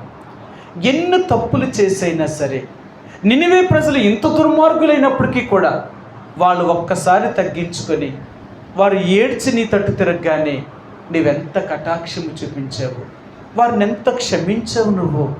వారి పాపములన్నిటినీ తుడిచివేశావు, వారి పాపములన్నిటినీ తుడిచివేశావు. మరి ఎన్నడూ జ్ఞాపకం చేసుకోలేనంతగా వారి పాపంలో క్షమించిన దేవుడివి. కాబట్టి నువ్వు ఎంత కటాక్షము కలిగిన వాడువో నాకు ముందే తెలుసు. ఈ రోజున నీకు నాకు ఆ దేవుడు అనుగ్రహించిన ఈ గొప్ప రక్షణ, ఈ పాప క్షమాపణ, మారు మనసే కనుబూలునికి రావడం అనేది ఆ యేసు ప్రభువారు నీకు నాకు అనుగ్రహించిన గొప్ప ఆధిక్యత. అందుకనే ఈరోజు నీకు నాకు కూడా ఆ దేవుని యొక్క కటాక్షము మనకు దొరికిందండి. ఆ దేవుని యొక్క అనుగ్రహము దొరికింది. ఎందుకంటే అది అందరికీ వచ్చేది కాదు. బైబిల్ గ్రంథంలో చూడండి, ఎంతోమంది దేవుని యొక్క మందిరములోనికి ప్రవేశించే ఆధిక్యత ఎవరికీ లేదు. మీరు అనాది కాలంలో చూస్తే ఇశ్రాయేలు ప్రజల 12 గోత్రాల వారు మాత్రమే దేవుని యొక్క మందిరంలోకి వెళ్ళేవారే తప్ప అన్యజనులు అనేవారు ఎవ్వరూ దేవుని యొక్క మందిరంలో ప్రవేశించడానికి అర్హత లేనివారు. వాళ్ళెవ్వరూ కూడా ప్రవేశించకూడదు. వాళ్ళకు మాత్రమే ప్రవేశము, వాళ్ళే వెళ్ళేవారు. ఒకవేళ అన్యుడు ఎవడైనా దేవుని యొక్క మందిరంలో ప్రవేశించగలిగితే వాడిని బ్రతకనిచ్చేవారు కాదు, వారు వెలివేసేవారు. అంతేకాదు, ఇశ్రాయేలు ప్రజల్లో ఎవరికైనా అంగవైకల్యం కలిగి ఉంటే ఆడు గుడ్డివాడే కానీ, కుంటివాడే కానీ, చెవిటివాడే కానీ, మూగవాడే కానీ, అంగవైకల్యంలో ఏ ఒక్కటి కలిగి ఉన్నా వాడు దేవుని యొక్క మందిరంలోనికి ప్రవేశించకూడదు. అలాంటి వాడికి కూడా ప్రవేశం లేదు. ఎవరు ప్రవేశించాలి అంటే అన్ని అవయవాలు సక్రమంగా ఉండి అన్ని విధాలుగా వారు ఇశ్రాయేలు ప్రజల వంశంలో పుట్టినవాడైతేనే తప్ప ఇంకెవరూ వెళ్ళేవారు కాదు. మరి అలాగనుకుంటే మనం ఎవరమని ఈ రోజున యేసుప్రభువుని నమ్మే ధన్యత మనకి ఇవ్వడానికి? అందుకనే అపోస్తలుడైన పౌలు ఎఫెసీ సంఘంతో చెప్పినప్పుడు అంటాడు, ఓ ఎఫెసీలారా, మీరేదో దేవుడిని నమ్ముకున్నామని మీరు అతిశయిస్తున్నారు, కానీ మీరు అతిశయించడానికి గల కారణం ఏంటి అంటే ఆ దేవుడు దయ. మీరేమైనా ఇశ్రాయేలు ప్రజలతో సహపౌరులా ఏంటి? మీరేమన్నా లేకపోతే ఆ గోత్రంలో మీరేమైనా పుట్టారా ఏంటి? మీరు ఇశ్రాయేలు ప్రజలతో ఎలాగ సమాన వారసులు అవుతారు? మీరు ఎవరు మీరు అని ఆయన చెప్పి ఈ మాట చెప్పాడు ఆయన. సరే చూద్దాం. ఎఫెసీయులకు రాసిన పత్రిక 2వ అధ్యాయము 12వ వచనం. ఎఫెసీయులకు రాసిన పత్రిక 2వ అధ్యాయము 12వ వచనం. 2:12. ఆ కాలం మందు ఇశ్రాయేలీయులతో సహపౌరులు కాక పరదేశులను, వాగ్దాన నిబంధన లేని పరజనులను, నిరీక్షణ లేని వారును, లోకమందు దేవుడు లేని వారినే ఉండి క్రీస్తుకు దూరస్తులై ఉంటురని మీరు జ్ఞాపకము చేసుకునుడి. ఎఫెసీలో ఉన్న వారు చెప్తున్నారు, మీరు ఎవరు? అసలు మీరేంటో తెలుసా? ఇలాంటి మిమ్మల్ని దేవుడు రక్షించాడు, ఆయన కనికరించాడు. ఆయన మీకు దేవుడుగా దొరకడం అంటే అది ఎంత గొప్ప ఆధిక్యత. అందుకే దేవుడు అంటాడు, నా ఆవరణంలో తొక్కుటకు రమ్మన్నవాడు మిమ్మల్ని ఎవడు? అసలు నా ఇంటిని తొక్కడానికి కూడా నీకు అర్హత లేదు. ఎందుకు అంటే పాపము చేసే వాళ్ళెవ్వరూ కూడా దేవుని యొక్క మందిరములో ప్రవేశించే అర్హత లేనివారు. మీరు చూడండి, దేవుని యొక్క మందిరములో ఇప్పుడు నేను చెప్తూ ఉంటాను మీకు 3. 1 ఆవరణము, 2 పరిశుద్ధ స్థలము, 3 అతి పరిశుద్ధమైన స్థలం. దేవుని యొక్క ప్రజలనేవారు ఎక్కడ దాకా రావాలి? ఆవరణము దాకే వారు రావాలంతే. దేవుని యొక్క మందిరము లోనకు ప్రవేశించే వారికి ఆధిక్యత లేదు. ఎవరైనా కానీ, వాళ్ళు ఎవరైనా ఇశ్రాయేలు ప్రజలు ఉన్న 11 గోత్రాలు, లేవీ గోత్రం తప్ప ఉన్న 11 గోత్రాల్లో ఎవరైనా సరే వాడు ఎక్కడి దాకా రావచ్చు అంటే బలిపీఠం వరకు మాత్రమే రావచ్చు, ఆవరణం వరకు మాత్రమే రావచ్చు. వాళ్ళు తీసుకొచ్చిన బలిపీఠం అక్కడ బలి అర్పించిన తర్వాత ఆ మాంసాన్ని వారు కాల్చివేసిన తర్వాత వారు ఇశ్రాయేలు ప్రజలు అక్కడి నుంచి అక్కడికి వెళ్ళిపోయేవారు అంతే. అంతకంటే వాళ్ళకి ఇంకెక్కువ లేదు. లేవీలు అనేవారు పరిశుద్ధ స్థలంలోకి వెళ్ళేవారు, వీళ్ళు అక్కడ దాకా పనిచేసేవారు. అతి పరిశుద్ధమైన స్థలంలో ప్రవేశించాలి అంటే ఒక్క ప్రధాన యాజకుడు మాత్రమే, సంవత్సరానికి ఒక్కమారు మాత్రమే, అది కూడా ఆయనకు ప్రవేశము. అందుకనే మనందరికీ తెలుసు, యేసు ప్రభువు చనిపోయినప్పుడంట ఆ అతి పరిశుద్ధ స్థలానికి మధ్యలో ఉన్న ఆ తెర కింద నుంచి పై వరకు నడిమి వరకు చిరిగిపోయిందట. అంటే ప్రవేశం అందరికి ఇంకా వచ్చింది. అందుకనే యేసు ప్రభువు మరణించడం ద్వారా, ఆయన సమాధి చేయబడి తిరిగి లేవడం ద్వారా దేవుని యొక్క మందిరములోనికి ప్రవేశం అనేది అది అందరికీ సంప్రాప్తమైంది, అందరికీ కలిగింది. అందుకని యేసు ప్రభువు ద్వారా నీకు నాకు వచ్చిన ఆధిక్యత ఏంటంటే మనము కూడా ఇశ్రాయేలు ప్రజలతో సహపౌరులుగా చేయబడ్డాం. వారితో పాటు పరలోక రాజ్యములో వాళ్ళతో సమానముగా ఉండే ఆధిక్యతను మనకు అనుగ్రహించాడు. ఎంత గొప్ప కటాక్షము దేవుడు మనకు అనుగ్రహించాడట. ఆయన కటాక్షము లేక ఆయన మన ఎళ్ళ జాలిపడ్డం అనేది, మనల్ని కనికరించడం అనేది ఇది ఏదైనా చిన్న విషయం అంటారా? ఇదేమి చిన్న విషయమేమీ కాదు. మీకు ఒక మాట చెప్తాను. ఈరోజు ప్రభుత్వం వారు ఈరోజు ఎంత పేదవాడికైనా సరే ఏదైనా ఆపద వచ్చింది అంటే వాడు ప్రైవేట్ హాస్పిటల్లోకి వెళ్ళి ఆరోగ్యమిత్ర, ఆరోగ్యశ్రీ ద్వారా ఇప్పుడు 5 లక్షలు కాదు 25 లక్షల దాకా పెంచారు ప్రభుత్వం అంట. 25 లక్షల వరకు కూడా ప్రభుత్వం ఉచితంగా వైద్యం చేయిస్తుంది. అవునా? అది ఎవరికైనా సరే, ఈ ఆరోగ్యశ్రీ కార్డు ఉన్న ప్రతి ఒక్కరికి కూడా. అందులో కొన్ని వ్యాధులు లేని ఉన్నాయి. ఇప్పటికీ ఆరోగ్యశ్రీలో 1200 లేకపోతే 3000 ఎన్నో వ్యాధులను కలిపారు. ఇంకా కొన్ని వ్యాధులు కలపలేదు. కొంతమంది ప్రమాదశాత్తు ఏదైనా వాళ్ళ కాలు కానీ చెయ్యి కానీ వాళ్ళకి ఏదైనా పోయిందనుకో, ఆరోగ్యశ్రీ వర్తిస్తుందా? లేదు. ఇరిగిపోతే కట్టేత కన్నా తెగిపోయిందనుకో, అవయవుల నుంచి ఒక భాగం పోయిందనుకో, దాన్ని చేసేది ఇంకేమీ లేదు. నేను ఒక దగ్గరికి వెళ్ళాను. వాళ్ళు చాలా రోజుల నుంచి మంచం మీద ఉన్నారు. నేను అన్నాను, ఆరోగ్యశ్రీ ఉంది కదా అంటే, ఇది ఆరోగ్యశ్రీలో వర్తించదు అన్నారు. మరి ఆరోగ్యశ్రీలో వర్తించకపోతే మరి ఏంటి? సీఎం రిలీఫ్ ఫండ్ కానీ సీఎం దగ్గరికి వెళ్తే ఆర్థిక సహాయము తప్పక చేస్తాడు. మరి అక్కడికి వెళ్ళాం. ఇది సీఎం దాకా వెళ్ళడానికి కూడా సీఎం దగ్గరికి వెళ్ళడానికి ఎమ్మెల్యే దగ్గరికి వెళ్ళాం. ఎమ్మెల్యే అన్నాడు వీటికైతే మన సీఎం నుంచి కూడా ఏ సహాయం రాదు అన్నారట. మరి ఏటికి ఎత్తారు? వీటికి ఏంటి మరి మీ పరిస్థితి ఏంటి? ఇంతే. చూడండి, అంటే కొన్ని ఎంత భయంకరమైన పరిస్థితుల్లో ఉన్నా సహాయం పొందడానికి కూడా వాళ్ళకి అర్హత కావాలి. అంతేనా? సహాయం పొందడానికి అర్హత లేకపోతే వాళ్ళు ఎక్కడి నుంచి సాయం చేస్తారు? ఈ రోజున దేవాతి దేవుని ద్వారా నీవు నేను కూడా రక్షణ పొందాలి అంటే అది సామాన్యమైన అనుకుంటున్నారా ఏంటది? నేను ఎన్నోసార్లు చెప్పాను మీకు, నిజంగా యేసు ప్రభువారిని నమ్మాలి అంటే అది ఒక గొప్ప వరం అన్నమాట. యేసు ప్రభువారిని నమ్మడం అంటే అది గొప్ప వరం. అది అందరికీ అనుగ్రహించబడదు.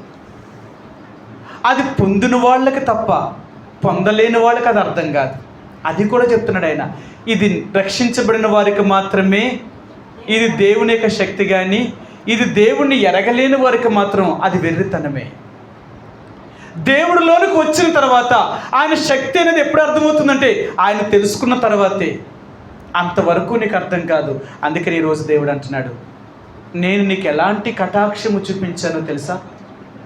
నా బిడ్డలుగా, నా వంశములో, నా జనాంగములో, లేక నా పరలోక రాజ్యములో నాతో కూడా ఉండే యోగ్యత నీకు నేను అనుగ్రహించాను. అర్థమైందా?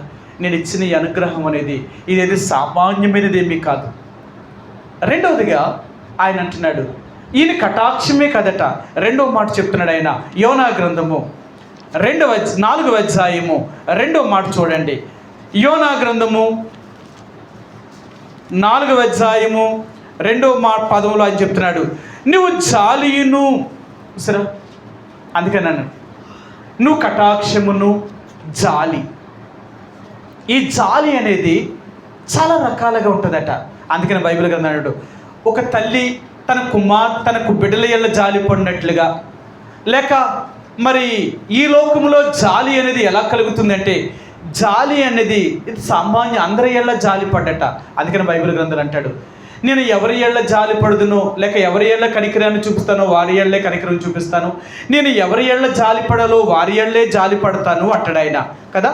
రోమిలికి రాసిన పత్రిక 9వ అధ్యాయము, రోమిలికి రాసిన పత్రిక 9వ అధ్యాయంలో అపోస్తలుడైన పౌలు రోమిలికి రాసిన పత్రికలో ఆయన ఈ మాటను చెప్తూ వస్తున్నాడు అన్నమాట. సరే మీకు చూపిస్తాను.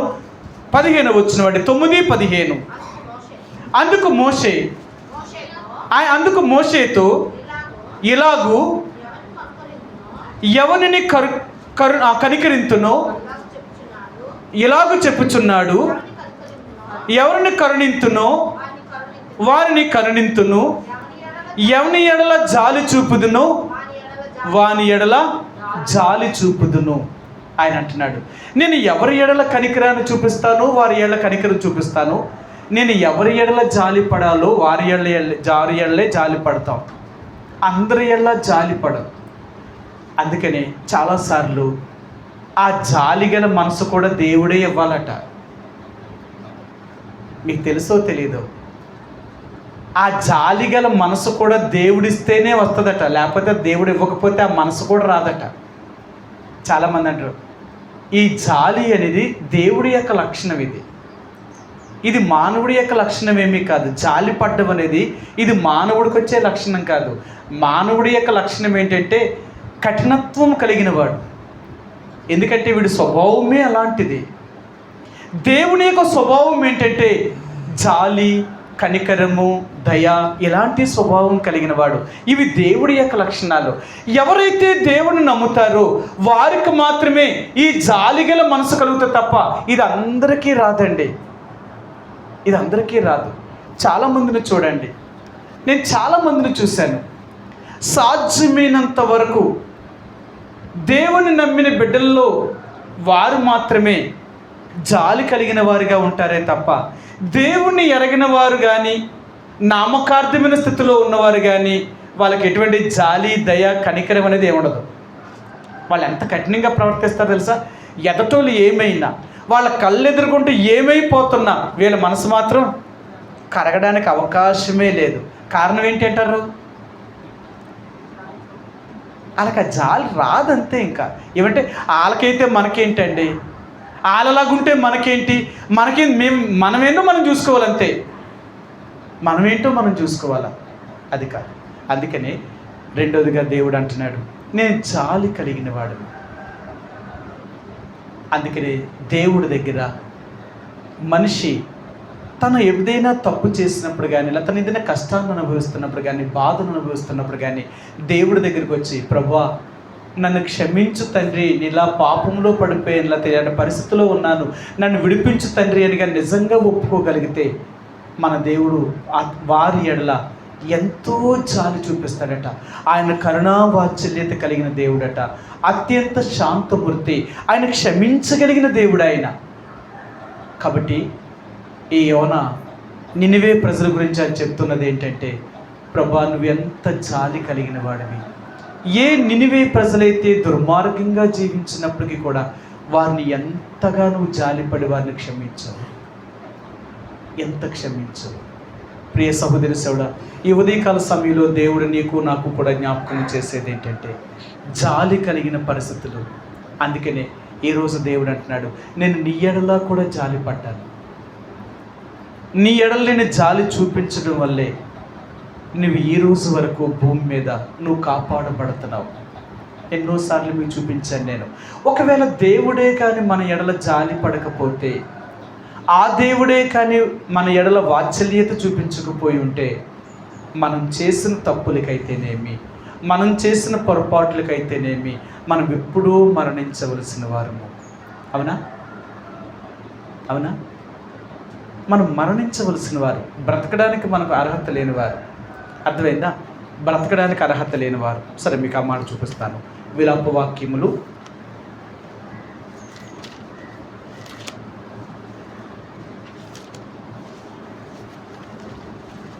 3వ అధ్యాయము 22వ వచనమండి. 3:22 యెహోవా కృపగలవాడు, ఆయన వాత్సల్యత ఎడతెగక నిలుచుచున్నది గనుక మనము నిర్మూలము కాకున్న వారము. 23 అనుదినము నూతనముగా ఆయనకు వాత్సల్యత పుట్టుచున్నది, నీవు ఎంతైనా నమ్మదగిన వాడవు. చూసావా? ఆయన అంటున్నాడు ప్రభువా నీకు అనుదినము వాత్సల్యత పుట్టడం వల్లే ఇంకా మేము నిర్మూలము కాకున్నవారు. ప్రియ సహోదరి సోదరుడా, దేవుడు ఎంత జాలి, ఎంత కనికరమో, ఎంత దయ కలిగిన వాడు, ఎంత దయ కలిగిన వాడు. అందుకనే దేవుడు అంటున్నాడు దేవుని యొక్క బిడ్డలుగా దేవుడు మనల్ని ఎంత క్షమించగలుగుతున్నాడో చూడు. అందుకనే మన ఇంట్లో కూడా తల్లిదండ్రులను చూడండి. తల్లి అమాయకురాలైనా తండ్రి అమాయకుడైనా కొంత జాలి దయ కలిగిన వాళ్ళు ఇద్దరులో ఎవరో ఒకరు ఉంటారు. ఇద్దరూ కఠినలు ఏమి ఉండరు. ఒకవేళ ఇద్దరూ కఠినలు కూడా పిల్లలు కూడా ఇంకా ఎవరో వాళ్ళ దగ్గర సమస్య చెప్పుకోరు. మా అమ్మాయి ఇంతే మా నాన్న ఇంతరు కూడా వీళ్ళ సమస్యలు ఎవరితో చెప్పుకుంటారు. అందుకని వీళ్ళకి తెలుసట పిల్లలకి మా అమ్మ అయితే లేకపోతే మా నాన్న అయితే నా మాట ఒప్పుకుంటారు, నేను చెప్పింది చేస్తారు అనుకుంటే ఇంకా వాళ్ళ దగ్గరికే వెళ్తారు. వాళ్ళకి ఏది వచ్చిన ముందు ఎవరు నట్టుకుంటారంటే ఎవరైతే వాళ్ళు కరికరిస్తారో, ఎవరు జాలి పడతారో వాళ్ళ దగ్గరికి వెళ్ళి వీళ్ళ పనులన్నీ వాళ్ళతో చేయించుకుంటుంటారు. ఒకవేళ తప్పు చేసినా సరే ఆ జాలి కలిగిన వాళ్ళు ఏం చేస్తారు తెలుసా? ఒక్కోసారి కోప్పడినా క్షమించి వదిలేస్తారు. సరే, క్షమించగలిగిన మనసు. అందుకంటే ఈ జాలికున్న లక్షణం ఏంటంటే క్షమించగలిగిన మనసు అండి. ఈ రోజున దేవుడు అంటున్నాడు, మనం ఎన్నిసార్లు దేవుడికి వ్యతిరేకంగా జీవించినప్పటికీ కూడా ఆయన జాలి కలిగిన వాడు కాబట్టి తన జాలి చేత మనల్ని క్షమించగలుగుతున్నాడట, మనల్ని క్షమించగలుగుతున్నాడు. సరే, మీకు ఇంకో మాట కూడా చూపిస్తాను. 103వ కీర్తన, కీర్తన గ్రంథము 103వ కీర్తన 13వ అధ్యాయం 13 వచ్చిన వాడి 103:13. తండ్రి తన కుమారుని ఎడల జాలిపడినట్లు యెహోవా తన యందు భయభక్తులు గలవారి ఎడల జాలిపడును. సరే, తండ్రి తన కుమారుని ఎడల జాలిపడినట్లుగా యెహోవా యందు భయభక్తులు గలవారి ఎడల ఆయన జాలి పడుతున్నాడట. ఎంత జాలి చూపిస్తున్నాడు దేవుడు.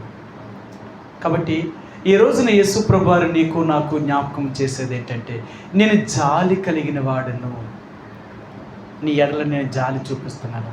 ఎంత జాలి చూపిస్తున్నాను అంటే, నువ్వు ఎన్ని తప్పులు చేస్తున్నప్పటికీ కూడా ఎన్నిసార్లు నిన్ను క్షమిస్తున్నాను నేను, ఎన్నిసార్లు నీ ఎడల జాలి చూపిస్తున్నాను. ఒకవేళ నేనే కానీ నువ్వు చేసిన తప్పులకు కానీ నా ఉగ్రతను చూపించుంటే ఏ రోజో నువ్వు మరణించాలా, ఏ రోజో నువ్వు ఈ లోకాన్ని విడిచిపెట్టాలా, కానీ నేను నిన్ను కాపాడుతూ వస్తున్నాను. అందుకనే యోనా చెప్తున్నాడు, ప్రభా నువ్వు కటాక్షము కలిగిన వాడువు, రెండోది జాలి కలిగిన మనసు నీకు. నీ మనసు ఎలాంటిది అంటే, ఎంత జాలో నువ్వు క్షమించడములో కానీ దయ చూపడములో కానీ నీలాంటి దేవుడు లేడు ఈ భూమి మీద. అందుకని నా వ్యక్తిగత విషయంలో కూడా ఎన్నోసార్లు నువ్వు నన్ను క్షమించడమే కాక నన్ను దయ తెలిచి నన్ను కాపాడుతూ వస్తున్నావు.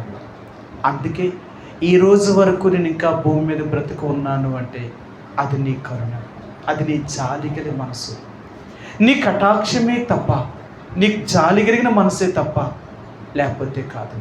నన్ను బట్టి అయితే నేను ఏ రోజు ఈ లోకాన్ని మరణించాను. కాబట్టి రెండవదిగా నువ్వు నాకు ఎలాంటి దేవుడివి అంటే, నా జీవితంలో నువ్వు జాలి కలిగిన దేవుడివి.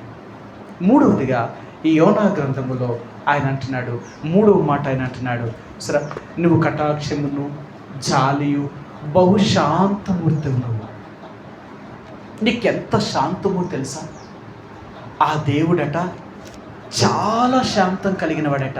అందుకనే ఈ యోనా గ్రంథంలో 3వ అధ్యాయం 4వ అధ్యాయాలు చెప్తున్నాడు. ఆయన ఏమన్నాడంటే, నువ్వు బహుశాంతము కలిగిన వాడు. ఎంత శాంతం అంటేనట, ఆయనకున్నంత ప్రశాంతత, ఆయనకున్నంత శాంతి ఇంకెవ్వరికీ కూడా లేదట, ఎవరికీ లేదు. నిజంగా కొన్నిసార్లు మనం సమాజంలో జరుగుతున్నైతేనేమి, లేకపోతే కుటుంబంలో జరుగుతున్న విషయాలకైతేనేమి, లేకపోతే సంఘంలో జరుగుతున్న విషయాలకైతేనేమి ఎన్నిసార్లు మనం కోపం వస్తుందో మనకి.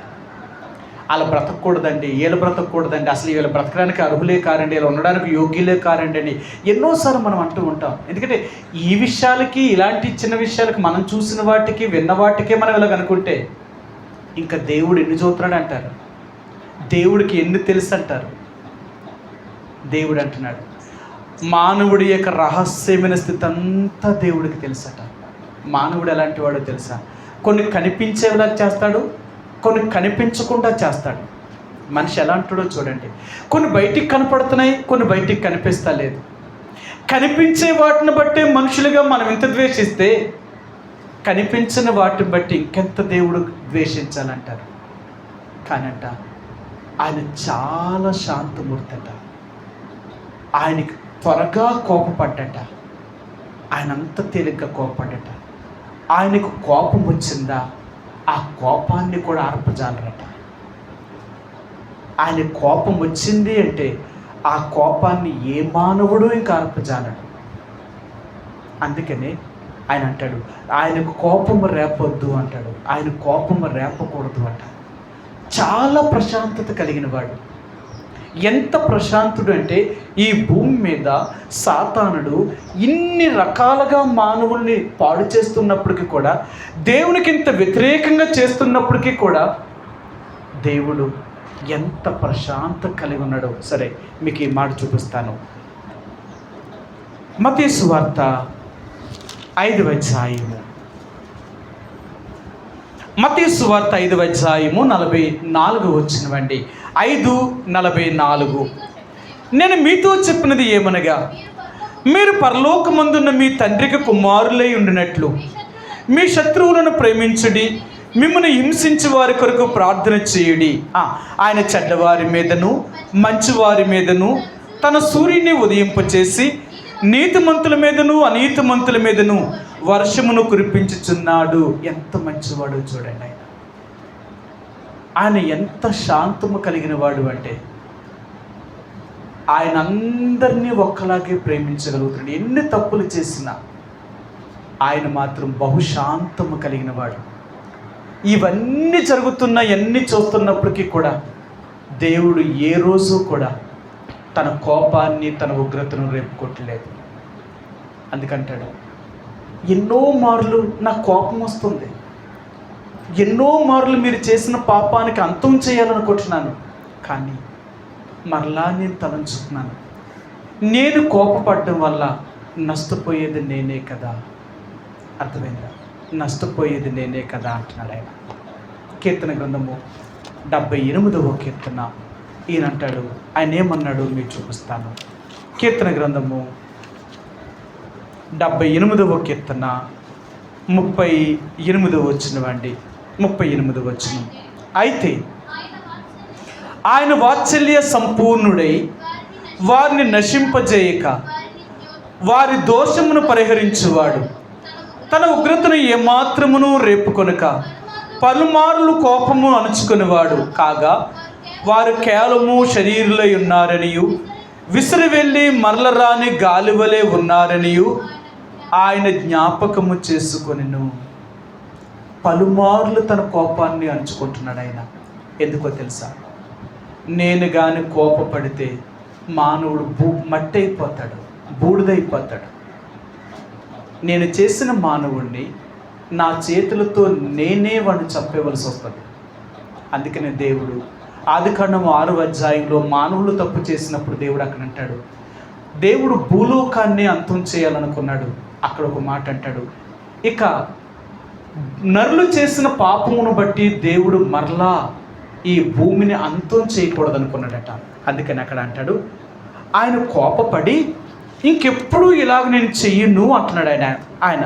సరే, మీకు ఆ మాట చూపిస్తాను. 7వ అధ్యాయము, క్షమించండి 8వ అధ్యాయము.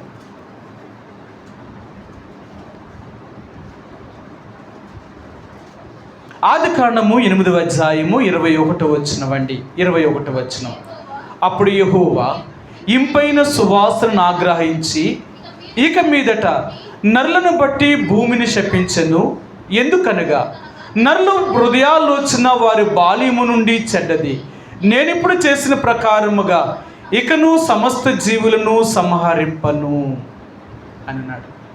ఇక మరలా నేను కోపపడడం, నేను కోపపడి వారు చేసిన పాపమును బట్టి భూలోకాన్ని నాశనము చేశాను, ఇక మరలా నేను అలాగే చేయను అని ప్రమాణము చేశాడు ఆయన. కాబట్టి ఈ రోజు వరకు కూడా మన దేవుడు బహుశాంతము కలిగిన వాడు, శాంతమూర్తి. మానవులు ఎన్ని చేస్తున్నప్పటికీ కూడా, ఇన్ని చూస్తున్న దేవుడు ఏమాత్రము కూడా తన ఉగ్రతను రేపుతలేదు. ఏమాత్రము కూడా తప్పు చేసిన వారిని ఈ లోకములో దేవుడిని ఎంత బాధ పెడుతున్నప్పుడు కూడా వారిని విషయంలో దేవుడు ఏమాత్రం జోక్యం చేసుకోవట్లేదు.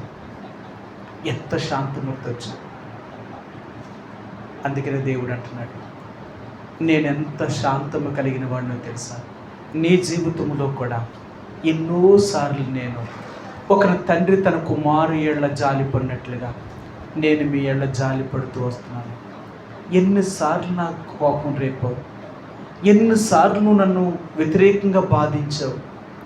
అయినా నేను కోపపడకుండా నీ మీద నా జాలి చూపిస్తూ నేను నిన్ను క్షమిస్తూ నిన్ను ఈ రోజు వరకు ఇంకా భూమి మీద నేను ఉంచాను. అందుకని యోనా మూడవదిగా చెప్తున్నాడు, ప్రభా నువ్వెంత శాంతమూర్తివి, నీలాంటి శాంతం కలిగిన వాడు ఈ భూమి మీద లేడు. అది నాకు తెలుసు, అది నాకు తెలుసు. నాలుగవదిగా అన్నాడు, నువ్వు అత్యంత కృప కలిగిన దేవుడివి. నువ్వు ఎంత కృప కలిగిన వాడు అంటే నీ దగ్గర ఇంకా దానికి అంతము లేదు. ఆయన కృప ఎలాంటిది అంటే చాలా అంతము లేనిదన్నమాట. అందుకనే బైబిల్ గ్రంథములు అంటాడు, భూమి కంటే ఆకాశం ఎంత ఉన్నతముగా ఉన్నదో తన యందు భయభక్తులు గల వారి ఎడల ఆయన కృప అంత అధికముగా ఉన్నది అంటాడు. అవునా? అన్నాడు కదా. సరే మీకు ఆ మాట చూపిస్తాను. దావీదు కీర్తన 103వ కీర్తనలో ఉన్నది ఆ మాట. సరే ఇక్కడ చూపిస్తాను. 103వ కీర్తన 11వ వచనమండి. భూమి కంటే ఆకాశం ఎంత ఉన్నతముగా ఉన్నదో ఆయన యందు భయభక్తులు గల వారి ఎడల ఆయన కృప అంత అధికముగా ఉన్నది. సరే, అత్యంత కృప కలిగిన వాడట. అంటే ఆయన కృప ఎంత ఉంది అంటే దాన్ని కొలవలేము ఇంకా. అందుకంటాడు, భూమికి ఆకాశం ఎంత ఎత్తులో ఉందో ఎవరు కొలిశారు? ఎవరు కొలవలేరట. అంతే. ఇంకా భూమి నుంచి ఆకాశం ఎంత ఎత్తు ఉందంటే దాన్ని ఎవ్వరూ కొలవలేరు. అలాగే మానవుడి ఎడల ఆయన కృప అంత అధికముగా ఉంది.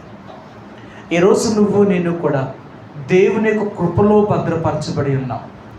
యేసు ప్రభు యొక్క కృపలో మనం ఉన్నామండి. ఆ కృపా సమృద్ధి కలిగిన దేవుళ్ళలో నీవు నేను ఉన్నాం. ఆయన కృపలో ఉండడం వల్ల ఏమవుతుంది అంటే మన మీదకు వచ్చే ప్రతి కీడు, ప్రతి దోషము, ప్రతి నష్టంని ఆ దేవుడే క్షమించి మన మీద నుంచి దొరిలించేస్తున్నాడు. మీకు ఒక మాట చూపిస్తాను. ఈ కృపలో ఉండడం వల్ల మనకు వచ్చే లాభం ఏంటో చూపిస్తాను. రోమిలికి రాసిన పత్రిక 8వ అధ్యాయము. రోమిలికి రాసిన పత్రిక 8వ అధ్యాయము 1వ వచనమండి. 8:1. కాబట్టి ఇప్పుడు క్రీస్తు యేసునందున్న వారికి ఏ శిక్షా విధియు లేదు. సరే, ఇప్పుడు క్రీస్తు యేసునందున్న వారికి ఏ శిక్షా విధి లేదట. అంటే యేసు ప్రభువుని నమ్ముకున్న వారికి, అంటే నిజంగా మార్పు చెందిన వారికి ఇంక ఏ శిక్షా విధి లేదట. అందుకనే యేసు ప్రభువుని ఎవరైతే నమ్ముకుంటారో వాళ్ళకి ఈ భూమి మీద ఏ శిక్షా విధి కూడా లేదు. ఇంక వాళ్ళకి ఏ శిక్షా విధి లేదు. అందుకనే ఈ లోకములో ఎలాంటి అపాయాలు కానీ, ఎలాంటి దోషములకు కానీ, శిక్ష కానీ, పాపములకు వచ్చే పరిహారము కానీ ఈనాడు నీకు నాకు ఇంక లేదు. ఎందుకంటే మనం యేసు ప్రభువులోకి వచ్చేసాం కాబట్టి మనకి ఏ దోషం మనల్ని ఏం చేయదు. ఏ దోషం మనల్ని ఏం చేయదు. లోకంలో ఉంటే ఎన్ని దోషాలు ఉన్నాయో వాళ్ళకి. ఒక విషయం చెప్తాను నేను. ఒక ఆయన మంచిగా ఇల్లు కట్టుకున్నాడు, చాలా మంచిగా ఇల్లు కట్టాడు. చాలా ఆ రోజుల్లోనే నాకు తెలుసుండి ఆయన 20-30 లక్షల రూపాయలు ఇల్లు కట్టాడు అనమాట. అంత ఖర్చు పెట్టాడు. ఈ రోజుల్లో దరిదాపుల్లో అంత ఇల్లు కట్టాలి అంటే ఈ రోజుల్లో 90 లక్షల పై మాటే. నేను ఎప్పుడో 1999 2000 సంవత్సరంలో చెప్తున్న మాట. అప్పుడు కట్టాడు ఇల్లు. సరే, ఆ ఇంటిలోకి వెళ్ళిన దగ్గర నుంచి కూడా వాళ్ళకి ఎవరికి బాగోట్లేదు. కట్టారు ఇల్లు, చాలా బాగా కట్టుకున్నారు, ఇంట్లో డెడికేషన్ చేశారు, ఊరందరికి భోజనాలు పెట్టారు, అన్నీ అయిపోయాయి. ఇంట్లోకి వెళ్ళిన తర్వాత వాళ్ళకి ఏమీ బాగోట్లేదట. ఇదేంటి, ఇంతకుముందే మనం బాగుండేవాళ్ళము, ఇంత పెద్ద ఇల్లు కట్టుకున్నాం, ఇంత సకల అన్ని సౌకర్యాలు కలిగి ఉన్నాయి, అయినా ఏంటి మనకి ఇలా జరుగుతుందని వాళ్ళకు ఉంటుంది కదా. వెంటనే పంతుల దగ్గరికి వెళ్తే ఆయన చెప్పాడట. ఎందుకంటే ఆయన అన్నీ చెప్పాడు. వెళ్తే ఆయన అన్నాడట, సరే నేను వచ్చి చూస్తాను అని చెప్పాడట ఆ సిద్ధాంతి. సరే వచ్చి చూసిన తర్వాత అన్నాడు, అన్ని వాస్తు ప్రకారంగానే కట్టాడు. మరి ఇప్పుడు ఏం చెప్తాడు? ఇప్పుడు ఆ ఇల్లంతా తిరిగాడట. తిరిగి అప్పుడు ఆ సిద్ధాంతి ఏం చెప్పాడంటే, ఈ ఇంటికి దోషం ఉంది అన్నాడట. ఇంటికి దోషం ఉంది అన్నాడట. ఇదేంటి సార్, ఇంటికి దోషం ఏంటి అన్నాడట. అవును అన్నాడట. ఏంటి మరి ఏం చేయాలంటే, ఎందుకు దోషం వచ్చిందంటే, మీ ఇంటి ఈ మూలన మీ భూమి కింద ఒక ఎముక తగిలింది నీ ఇంటికి అన్నాడట. ఇటు చూసాడా? ఇటు చూడలేదు. ఆడు తప్పు తీస్తాడా? తీయలేడు. చూడండి ఎలా పెడతాడు తెలిసాడు మీకు. ఆడు చెప్పాడట, మీ ఇంటి భూమి కింద పలానా మూలన ఒక ఎముక మీ ఇంటికి తగిలింది, దాని శాపమే మీకు ఇలా పట్టుకుంది అన్నాడట. చచ్చిపోయిన ఎముకట ఆ ఇంటికి తగిలిందట, దాని శాపం అట ఇంటికి కీడికి ఉంటుందట. మరి ఏం చేయాలా? పూజ చేయాలా. ఈ దోషం పోవాలంటే పూజ చేయాలా. సరే ఎంత అవుద్ది? ఎంత అవుద్ది? అయ్యో పర్లేదు, ఎంత ఇన్ని లక్షలతో కట్టిన ఇంటికి పెద్ద ఇది లెక్కే ఉంది, చేయండి పూజలు అన్నాడు. చేశాడు. అయినా వీళ్ళకి ఏమీ బాగోలేదు. నేను ఒకసారి ఇలాగున్నారని నేను వెళ్ళానన్నమాట. అప్పుడు చెప్పారు, ఏడు పాస్టర్ గారు ఇల్లు కట్టాం కానీ మాకు ఇలాగే ఉందని అన్నారు. ఇదేంటండి ఇంత మంచి ఇల్లు కట్టుకొని మీరు ఇలాగ ఉండడం అంటే, ఏం చేస్తామండి బాబు, మా పాపమో మా కర్మో మా ఏటో పట్టుకుందో మా పితరులు చేసిన దోషమో కానీ ఈ ఇంట్లోకి వచ్చిన దగ్గర నుంచి మాకు ఎవరికీ బాగోట్లేదండి, అన్నీ మాకు కీడి నష్టాలే జరుగుతున్నాయండి అన్నారు. అసలు ఎందుకు అలాగ అవుతుందండి? అసలు ఏంటి కారణం ఏంటంటే, ఏమో తెలియదండి బాబు, సిద్ధాంతం తీసుకొచ్చాం, అది ఇలాగన్నాడు, అది కూడా చేస్తాం, మరి అది ఇలాగన్నాం, ఇలాగ చేస్తాం, ఎన్ని చేసినా ఇది ఇంతే. అప్పుడు చెప్పాను, అయ్యా చిన్న పని చేస్తారా? ఏంటి చెప్పండి? మీరు యేసు ప్రభులోకి వస్తే మీ దోషాలన్నీ పోతాయి. ఇంక ఇది ఒకటే మార్గం. యేసు ప్రభువారు మీ డబ్బు, మీ ఆస్తి ఇలాంటి ఏమి అడుగుతలేదు. ఆయన ఏమీ మిమ్మల్ని నుంచి ఆశించేవాడు కాదు, మిమ్మల్ని బాగు చేయాలనుకునేవాడు, మీ మేలు కోరుండే దేవుడు. నేను చెప్తున్నాను, ఇప్పటికైనా నా మాట ఆలకించి మీరు యేసు ప్రభులోకి వస్తే, నిజంగా మీరు యేసు ప్రభువారు నమ్ముకుంటే, ఇదిగో బైబిల్ ఈ మాట చెప్తుంది, క్రీస్తు యేసునందున్న వారికి ఇంకే శిక్షా విధి లేదు. ఈ లోకం మిమ్మల్ని ఏ దోషము చేత, ఏ అపరాధముల చేత, మీకు తగిలిన ఏ కీడుల చేత, ఈ లోకంలో మీకు ఏ హాని కలగకుండా ఉండాలంటే దానికి మార్గమే యేసు ప్రభువారు. అర్థమైందా? అందుకని యేసు ప్రభువారిని నమ్మిన తర్వాత ఈ లోకంలో ఉన్న భయాలన్నీ మనకు పోయాయి. మన ఏ భయం కూడా మనం ఏమి చేయదు. చూడండి, మనం ఎవరైనా చచ్చిపోయారనుకో, చచ్చిపోయిన ఇంటి దగ్గర నుంచి మన ఇంట్లో కూడా వచ్చేస్తాం, మనకేం భయం అనిపించుతాం, మనకేం అసలు ఏం అనిపించదు అనమాట. అక్కడే తినేస్తాం, అక్కడే పడుకుంటాం, అక్కడే ఉంటాం, అక్కడే చేస్తూ ఉంటాం. వాళ్ళు పట్టుకున్నా సరే మనం స్నానం కూడా చెయ్యం. చూడండి ఎలా ఉండదు తెలుసా, అసలు మనకేం అనిపించదు అనమాట. కారణం ఏంటి తెలుసా? ఇదేంటి, వాళ్ళకి ఎన్ని రకాలు ఉన్నాయో తెలుసా లోకంలో. అందుకనే దేవుడు అంటున్నాడు, నా కృపలో మీరు వచ్చేసారు. నా కృపలోకి మీరు ఎప్పుడైతే వచ్చారో నా కృప మిమ్మల్ని ఆవరించింది, నా సన్నిధి మిమ్మల్ని ఆవరించింది. నా సన్నిధి మిమ్మల్ని ఎప్పుడైతే ఆవరించిందో ఈ లోక సంబంధమైన సాతానుడు మీ దగ్గరికి రాలేడు. వాడు మీకు ఏ కీడు కానీ, ఏ నష్టము కానీ, ఏ అపాయము కానీ, ఏ ఆపద కానీ వీడు మీ మీదకి తీసుకుని రాలేడు వీడు ఇంకా. అందుకనే యేసు ప్రభువులో ఉంటే ఈ నాలుగవది ఏంటంటే, ఆయన అత్యంత కృప కలిగిన వాడట. ఈ కృపలో మనం ఎప్పుడైతే వస్తామో ఈ కృప మనల్ని ఆవరించడం వల్ల మన కీడులు, నష్టాలు, అపాయాలు అన్నిటి నుంచి దేవుడు తప్పిస్తాడు. అంతేకాదు, ఈ కృపలో మరొకటి ఉంది. సరే, మీకు ఆ మాట చూపించి ముగిస్తాను. ఆరాధనలోకి వెళ్దాం. కీర్తన గ్రంథము 130వ కీర్తన, కీర్తన గ్రంథము 130వ కీర్తన, కీర్తన గ్రంథము 130వ కీర్తన 7వ వచనమండి. 137. ఇశ్రాయేలు యెహోవా మీద ఆశ పెట్టుకొనుము, యెహోవా యొద్ద కృప దొరుకును. చూసారా, ఆయన యొద్ద కృప దొరుకుతుంది. ఆయన మీదే నువ్వు ఆశ పెట్టుకో. ఆయన మీద ఆశ పెట్టుకుంటేనట ఆయన యొద్ద కృప దొరుకుతుంది. ఆయన కృపా సమృద్ధి కలిగిన వాడు. ఆయన కృప ఎంతలాంటిదంటే అంతము లేనిదనమాట, అంతము లేనిది. ఆయన కృపను ఎవరైతే పొందుతారో ఆ కృపలో ఎన్నో లాభాలు ఉన్నాయి. యేసు ప్రభువుని నమ్ముకోవడం వల్ల ఎన్ని లాభాలు ఉన్నాయి అంటే, ఆ లాభాలు బైబిల్ గ్రంథంలో మీరు చదువుతూ ఉంటే ఎన్ని లాభాలు. అందుకనే మీకు బైబిల్ పట్టణంలో చెప్పాను, ఇప్పటికి 5 విషయాలు చెప్పాను. ఆయన కృప ఎవరి ఎడలైతే ఎంత అధికంగా ఉంటుందో, యేసు ప్రభువారికి కృప పొందిన వారందరికీ కూడా ఈ 5 లాభాలు వారు పొందారు. ఈ 5 కాదు, ఇంకా ఎన్నో ఉన్నాయి దేవుని కృపలో. ఆయన కృపలోనికి ఎవరైతే వస్తారో, ఆయన కృపను ఎవరైతే పొందుతారో వాళ్ళందరూ కూడా ఆయన సన్నిధి వారి చుట్టూ ఆవరించడం వల్ల వారికి ఏ అపాయము, ఏ ప్రమాదము, ఏ కీడు, ఏ నష్టము రాకున్నట్లుగా ఆయన కృప వారిని భద్రపరచగలుగుతుందండి. కాబట్టి ఈ ఉదయకాల సమయంలో యోనా ఈ 4వ అధ్యాయము 2వ వచనం అంటున్నాడు, ప్రభువా నాకు ఇంతకు ముందే నాకు తెలుసు నువ్వు ఎలాంటి దేవుడు అని నాకు అందుకే తెలుసు. అందుకే నేను నినివేకి వెళ్ళకుండా తర్షీషునికి వెళ్ళిపోయాను. ఎందుకు అంటే నువ్వు కటాక్షము కలిగిన వాడువని, 2వదిగా నువ్వు జాలి కలిగిన వాడువని, 3వదిగా నువ్వు శాంతమూర్తివని, 4వదిగా నువ్వు అత్యంత కృప కలిగిన దేవుడువని నాకు ముందే తెలుసు. ఏ ప్రజలనైతే నాశనం చేస్తాను అని చెప్పావో ఆ ప్రజల్నే నువ్వు క్షమించేసావు, ఆ ప్రజల ఎళ్ళే నువ్వు కనికరాన్ని చూపించావు.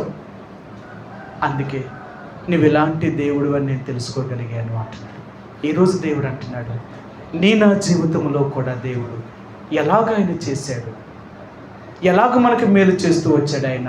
అందుకనే ఈరోజు ఈ 4 గంటల దాన్ని బట్టి మనం దేవుని స్తుతిస్తాం. అవును ప్రభువా, నా ఎడల నువ్వు ఇచ్చిన కటాక్షమును బట్టి ఉన్నాను. నీ కనికరము, నీ దయ, నీ ఛాయి, నీ కనికరము, నీ యొక్క కటాక్షం చెప్పుని ఈరోజు నేను రక్షించబడ్డాను. ఈ భూమి మీద ఎన్నో కోట్ల మంది ఉన్నా వాళ్ళకి లేని ఆ కటాక్షము, వారి ఎడలేని ఆ కనికరము నాలాంటి నా మీద చూపించు. నేనేం మంచివాడినన్నా, లేకపోతే నాలో ఏమైనా అర్హతలు ఉన్నాయా, నాలో ఏమైనా యోగ్యతలు ఉన్నాయంటే వాళ్ళకంటే నేనేమి ఎక్కువేమీ కాదు, అన్నిటిలోని నేను తక్కువే. అయినప్పటికీ నాలాంటి ఒక వ్యక్తిని నువ్వు ప్రేమించి నీ కటాక్షమున ఎళ్ళ చూపించి నన్ను రక్షించవు తండ్రి, నీకు వందనాలు. 2వదిగా ప్రభా, నువ్వు జాలి కలిగిన దేవుడు. నిజంగా నీ జాలి వల్ల, నీ వాత్సల్యం వల్లనే ఈ రోజు వరకు నేను భూమి మీద ఇంకా సజీవుడిగా బ్రతుకుతున్నాను. ఎందుకంటే నేను నిన్ను నమ్ముకున్నప్పటికీ కూడా ఎన్నోసార్లు నిన్ను దుఃఖపెట్టాను, నిన్ను బాధ పెట్టాను, నిన్ను శ్రమపరిచాను. అయినప్పటికీ ఒక తండ్రి తన కుమారు ఎడల, కుమార్తె ఎడల జాలి పడినట్లుగా నా ఎడల నువ్వు జాలిపడి నీ జాలిగల మనసు చేత నా పాపములన్నింటినీ క్షమిస్తూ నన్ను ఎంతవరకు కాపాడుతూ వచ్చావు. నీకు వందనాలు. 3వదిగా ప్రభువా, నువ్వెంత శాంతము కలిగిన దేవుడివి. ఈ భూమి మీద ఎన్ని మానవుడిగా ఎన్ని పొరపాట్లు చేస్తున్నప్పుడు కూడా ఎవరిని నువ్వు శిక్షించలేదు. అంతవరకు వాళ్ళు చేసిన తప్పు వాళ్ళ శిక్ష అనుభవించే అంతవరకు నువ్వు వారికి చేతికి అప్పగించి అందరి ఎడల నువ్వు దీర్ఘశాంతం కలిగి ఉన్నావు.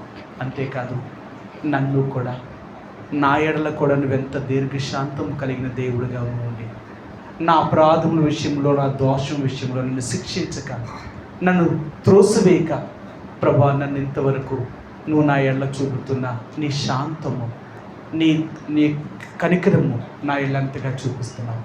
4వదిగా నీ కృపలో నన్ను భద్రపరచడం వల్ల ఈ లోకంలో ఉన్న ఏ కీడు, ఏ నాశనకరమైనది, ఏ అపాయమూ నాకు రాకుండా నన్ను ఎంతవరకు భద్రపరుస్తున్నావు. నీ కృప నన్ను ఆవరించడం వల్లే ఈ రోజు వరకు నేను భూమి మీద ఇలా జీవించగలుగుతున్నాను తండ్రి. అందుకనే ఈరోజు నేను ఏమై ఉన్నానో అది నీ కృప వల్ల మాత్రమే అయి ఉన్నాను. నన్ను రక్షించిన నాటి నుంచి ఈ రోజు వరకు నన్ను మీ ఆశ్చర్యంగా, అద్భుతంగా నన్ను కాపాడుతూ, నన్ను భద్రపరుస్తూ, నన్ను పోషిస్తూ, నన్ను అన్ని విధాలుగా మీరు ఆదుకుంటూ నేటి దినం వరకు నన్ను సజీవుడిగా నన్ను కాపాడి మరలా నీ సన్నిధిలో నిన్ను ఆరాధించే భాగ్యాన్ని నాకు అనుగ్రహించినందుకు నీకు వందనములు, స్తోత్రములు చెల్లించుకున్నాను తండ్రి అని ప్రభువుని కొంత సమయం మనం ఆరాధించుకుందాం. ఆ రీతిగా ప్రభు యొక్క సన్నిధిలో మనం ఆరాధనకి వెళ్ళే ముందుగా దేవుడు ఏదైతే మన ఎడల ఆయన లాంటివాడు మనం గుర్తించామో దాన్ని బట్టి ఆ ప్రభువుకి కృతజ్ఞతాస్తుతులు చెల్లిస్తామండి. ఆ రీతిగా కొద్ది క్షణాలు మనం ప్రభు యొక్క సన్నిధిలో ఒకరి తర్వాత ఒకరు ప్రభు యొక్క నామములో ఆరాధనలో కొనసాగుదామండి. ఆరాధన చేసేవారు అందరికీ వినిపించేలాగా బిగ్గరగా ఆరాధన చేయడానికి ప్రయత్నించేయండి. ఆ రీతిగా